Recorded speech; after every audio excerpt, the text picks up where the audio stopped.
শেষ ওভারের রোমাঞ্চকর মুহূর্ত।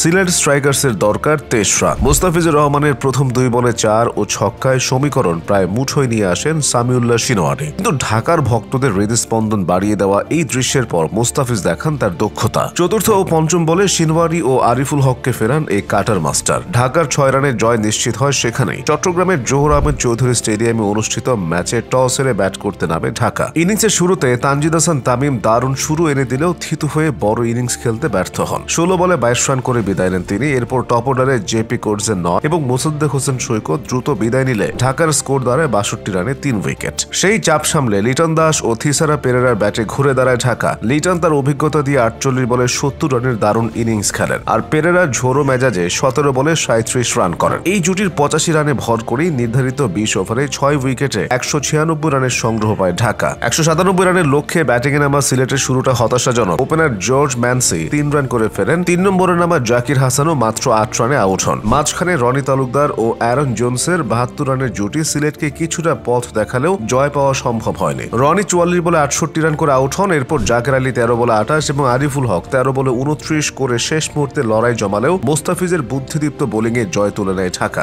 এই জয়ে 4 পয়েন্ট নিয়ে টেবিলে 6 উঠে এসেছে ঢাকা। অন্যদিকে সিলেট 4 পয়েন্ট নিয়ে তলানিতে অবস্থান করছে। ঢাকার এই জয়ে লিটন এবং পেরেরার ব্যাটিং এবং মুস্তাফিজের শেষ ওভারের বোলিং প্রশংসিত হলেও ঢাকার মাঝের ব্যাটিং লাইনআপের ধীরগতির রান তোলা নিয়ে প্রশ্ন থেকে যাচ্ছে। তবে এই জয়ে দলের আত্মবিশ্বাস যে অনেকটা বেড়েছে তা বলার অপেক্ষা রাখে না। অপরদিকে টুর্নামেন্টের মাঝপথে এসে অধিনায়ক পরিবর্তন করেছে দুর্বার রাজশাহী। এনামুল হক বিজয়ের জায়গায় সামনের ম্যাচে নেতৃত্বে দেখা যাবে তাসকিন আহমেদকে। হিতে বিপরীত হলো দুর্বার রাজশাহী। অধিনায়ক পরিবর্তন করে টুর্নামেন্টে চাঙ্গা হওয়ার বিপরীতে এবারের বিপিএলে এখন পর্যন্ত সর্বনিম্ন দলীয় স্কোর করেছে তারা। চিটাগং কিংসের বিপক্ষে 80 রানে অল আউট হয়েছে আজই নেতৃত্বের ভার পাওয়া তাসকিন আহমেদের দল। এর আগের বিব্রতকর রেকর্ডটিও রাজশাহীরই ছিল। ঢাকা ক্যাপিটালসের বিপক্ষে 105 রানে অল আউট হয়েছিল তারা। এতে 111 রানের জয় পেয়েছে। সর্বশেষ 2 ম্যাচে হারের স্বাদ পাওয়া চিটাগং। বিপরীতে রাজশাহী টানা দ্বিতীয় পরাজয় দেখল। 192 রানের লক্ষ্য তারা করতে নেমে রাজশাহীর শুরুটাই হয় ধাক্কার। যদিও পরপর 2 বলে জীবন পেয়েছিলেন তাদের ওপেনার মোহাম্মদ হারিস। বিনুরা ফার্নান্দোর বলে পাকিস্তানি ব্যাটারের তুলে দেওয়া 2টি ক্যাচই মিস করেন খালেদ আহমেদ। তবে সেই সুযোগ কাজে লাগাতে পারেননি রাজশাহীর ওপেনার। ডাক মেরে আউট হওয়ার বিপরীতে 9 রানে আউট হয়েছেন হারিস। তার আগে ফিরে যান আরেক ওপেনার জিসান আলমও 4 রানে। সদ্য বিদায়ী অধিনায়ক এনামুল হক বিজয়কে সঙ্গ দিতে আসা ইয়াসির আলী রাব্বিও 5 রান করে ফেরেন। এতে তাদের স্কোর দাঁড়ায় 3 উইকেটে 20 রান। মাঝে 21 রান করে খেলা ধরার চেষ্টা করেন বিজয়। তবে নিয়মিত বিরতিতে উইকেট বাঁচাতে বাদ দিতে পারেনি রাজশাহী। একের পর এক উইকেট হারিয়ে 80 রানে অল আউট হয় তারা। ম্যাচ হারার আগে তাদের সঙ্গী হয়েছে আরেকটি দুঃসংবাদ। ফিল্ডিং এর সময় চোট পেয়েছেন রায়াল বার্ন। চোট কতটা গুরুতর তা জানা না গেলেও